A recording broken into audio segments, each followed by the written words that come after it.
Well, guess what? He created the best economic turnaround in our history, y'all. Yeah! He helped 6.5 million people pull themselves out of poverty. Yeah. We became energy independent, for goodness sake. And you know what? He made our borders secure. Yeah! He stood up to China.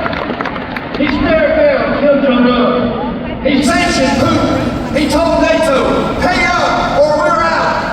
He got us out of that insane Paris climate accord that had us paying trillions of dollars in this desertion. And most of all, he got us out of that insane Iran nuclear deal. But most of all, he stood up for our #1 ally. And after 3 presidents would not do it, he moved the U.S. Embassy from Tel Aviv to Jerusalem.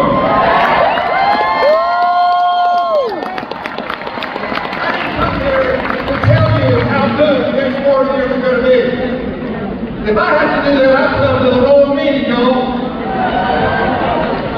I'm a native Georgia. I know what 75 looks like on Friday afternoon. But I'm here to tell you, we don't do our job. President Trump is not going to get reelected. Here's what we have to do. We have to vote. You can't come to these meetings and not vote. You got to vote. Yeah.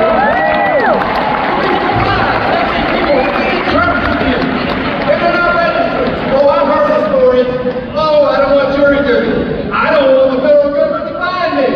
Guess what? Well, they already know where you are. If you don't want government to make tomorrow, and then watch what happens. Yeah. We're not going to let that happen. I promised Donald Trump recently that we would get more volunteers than we've ever had in the state of Georgia. So in addition to voting, you've got to sign up and work. We can't keep it up. Right now, some of you signed up on the way in. Many of you did not. I promised the president 1,000 volunteers today. When you leave, you'll see the table down there. I'm not kidding. If you want to stop the cheat, you've got to help